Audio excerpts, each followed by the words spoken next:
नमस्कार, प्रभात साक्षी news network पर आप सभी का स्वागत है। हमारी चुनाव यात्रा इस समय चेन्नई सेंट्रल में पहुंची हुई है। प्रचार के शोर के बीच में हमने तमिलनाडु की जनता के मन की बात जानी। 19 अप्रैल को तमिलनाडु के मतदाता 39 सीटों पर मतदान करके यह तय करेंगे कि देश का अगला प्रधानमंत्री कौन बनेगा। हमने तमिलनाडु के विभिन्न क्षेत्रों का दौरा किया और पाया कि मतदाता इस बात पर चर्चा कर रहे हैं कि तमिलनाडु में क्या राजनीतिक भविष्य आगे चलकर होना चाहिए, अगली सरकार केंद्र में किसकी बननी चाहिए और अगला प्रधानमंत्री कौन बनना चाहिए।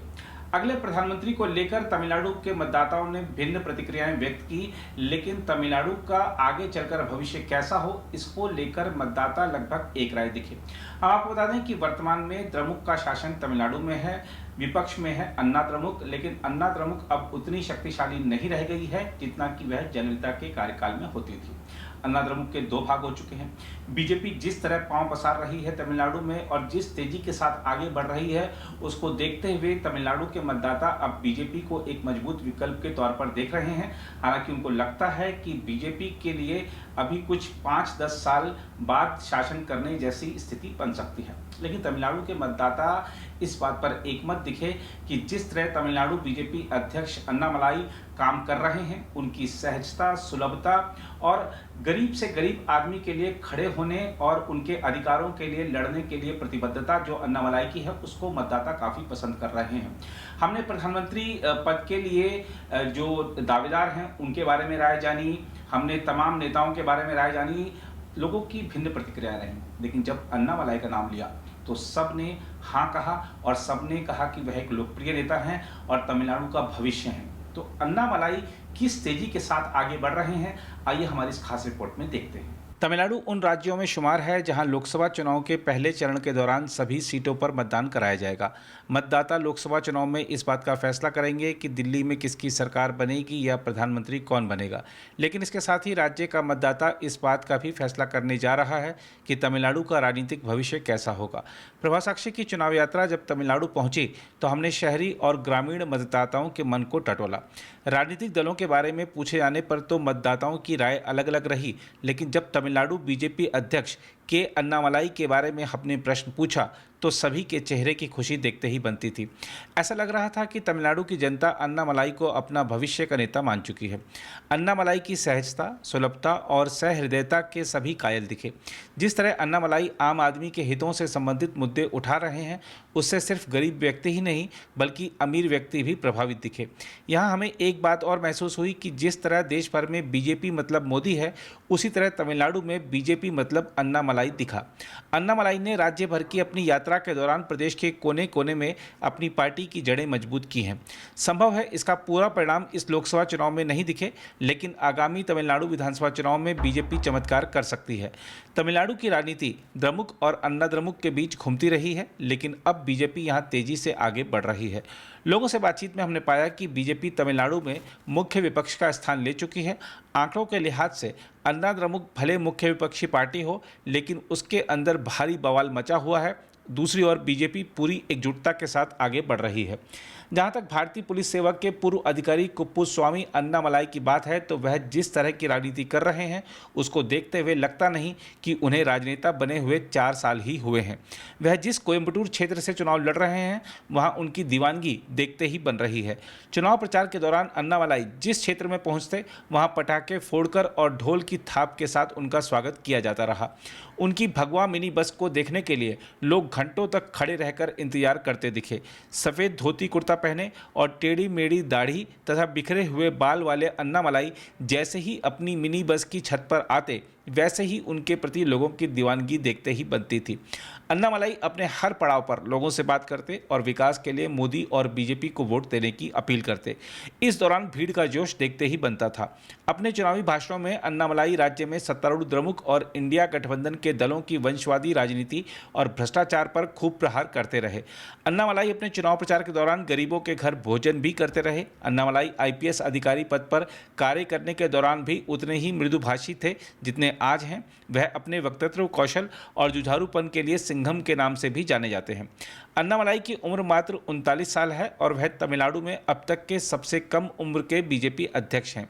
बीजेपी जिस तरह तमिलनाडु के युवाओं को आगे बढ़ा रही है, उसके चलते खास तौर पर पहली बार मतदान करने वाले युवाओं का झुकाव बीजेपी की ओर नजर आया। जब हमने लोगों से बात की तो उन्होंने कहा कि अन्नामलाई में बदलाव लाने की क्षमता है और उनका जुझारूपन तमिलनाडु की जनता को बड़े लाभ दिलवा सकता है। तमिलनाडु में पिछले 2 चुनाव में बीजेपी का अन्ना द्रमुक के साथ गठबंधन रहा। गठबंधन के तहत 2019 के लोकसभा चुनाव में तो बीजेपी को कोई सीट नहीं मिली, लेकिन तमिलनाडु विधानसभा चुनाव में उसे जरूर 4 सीटें मिल गई। इस बार बीजेपी ने बड़ा दांव खेलते हुए अकेले लड़ने का फैसला किया और पार्टी कुछ छोटी पार्टियों के साथ तालमेल करके पूरी तरह अन्नामलाई के नेतृत्व में चुनाव में उतरी है। अन्नामलाई को जिस तरह प्रधानमंत्री नरेंद्र मोदी समेत बीजेपी के आला नेताओं का आशीर्वाद हासिल है, उसको देखते हुए राज्य में पार्टी के सभी नेता भी अन्नामलाई के साथ कंधे से कंधा मिलाकर काम कर रहे हैं। तमिलनाडु में बीजेपी ने अन्ना द्रमुक के दूसरे गुट के नेता और पूर्व मुख्यमंत्री ओ पनीर सेल्वम को अपने साथ रखा है। बीजेपी समझ रही है कि जयललिता के बाद अन्ना द्रमुक का आधार खत्म हो रहा है। हालांकि जनता के बीच जयललिता के प्रति अब भी स्नेह है, इसलिए बीजेपी ने पनीर सेल्वम को अपने साथ रखा हुआ है ताकि जयललिता से जुड़े रहे मतदाता भगवा दल के साथ जुड़ जाएं। यदि बीजेपी अन्ना द्रमुक के वोट बैंक को हथियाने में कामयाब रहती है तो तमिलनाडु की राजनीति में बड़ा बदलाव आ सकता है। बीजेपी त्रिपुरा में वामपंथियों का गढ़ उखाड़कर, बंगाल में तेजी से अपना आधार बढ़ाकर और गुजरात में 3 दशकों से अपना गढ़ बचाए रखने जैसे कई करिश्मे करके दिखा चुकी है। इसलिए उसके इस दावे पर संदेह नहीं किया जा सकता कि तमिलनाडु में आने वाले दिनों में उसका राज होगा। जहां तक अन्नामलाई के परिचय की बात है तो आपको बता दें कि वह कोयम्बटूर से लगभग 130 किलोमीटर दूर करूर जिले के एक किसान परिवार से आते हैं। वह राज्य के प्रभावशाली गोंडर समुदाय से ताल्लुक रखते हैं। IIM लखनऊ से MBA करने से पहले अन्नामलाई ने कोयम्बटूर के एक प्रसिद्ध कॉलेज से इंजीनियरिंग की डिग्री हासिल की थी। उन्होंने कर्नाटक में एक पुलिस अधिकारी के रूप में 8 साल तक सेवा की। IPS और पुलिस बल छोड़ने के बाद उन्होंने एक NGO की स्थापना की जिसने पर्यावरण परिवर्तन पर काम किया। अन्नामलाई को पूर्व मुख्यमंत्री एडपादी पलानीस्वामी यानी EPS के नेतृत्व वाले अन्ना द्रमुक नेतृत्व के लिए भी खतरा माना जाता है। हम आपको बता दें कि पलानीस्वामी भी संयोग से गोंडर जाति से हैं। पिछले साल अन्नामलाई ने एन मन एन मक्कल यानी मेरी भूमि मेरे लोग नाम से एक कठिन राज्यव्यापी यात्रा शुरू की थी, जिसने सभी 234 विधानसभा क्षेत्रों को कवर किया और काफ़ी लोकप्रियता हासिल की। अभी हाल ही में चुनाव अभियान के दौरान उन्होंने एक RTI दस्तावेज के जरिए भारत और श्रीलंका के बीच स्थित द्वीप कच्चातीवू का मुद्दा उठाकर द्रमुक और कांग्रेस को घेर लिया था। आरोप यह थे कि दिवंगत पूर्व प्रधानमंत्री इंदिरा गांधी ने 1974 में इसे श्रीलंका को उपहार में दिया था।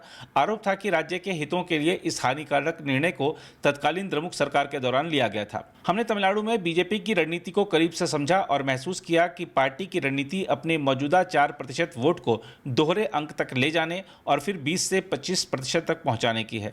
अन्नामलाई जानते हैं कि यह कठिन चुनौती है, लेकिन वह इस चुनौती को ही चुनौती देते हुए आगे बढ़ रहे हैं। यदि वह सफल हुए तो सबसे पहले अन्ना द्रमुक की जगह ले लेंगे और फिर उन्हें द्रमुक से सत्ता छीनने से भी कोई नहीं रोक पाएगा। देखा जाए तो अन्नामलाई के रूप में बीजेपी को तमिलनाडु में ऐसा नेता मिल गया है जिसकी राज्य भर में स्वीकार्यता है और वह प्रतिबद्धता के साथ अपनी पार्टी को आगे बढ़ाने की क्षमता भी रखता है। अन्नामलाई कहते हैं कि वह अब भी सीख रहे हैं।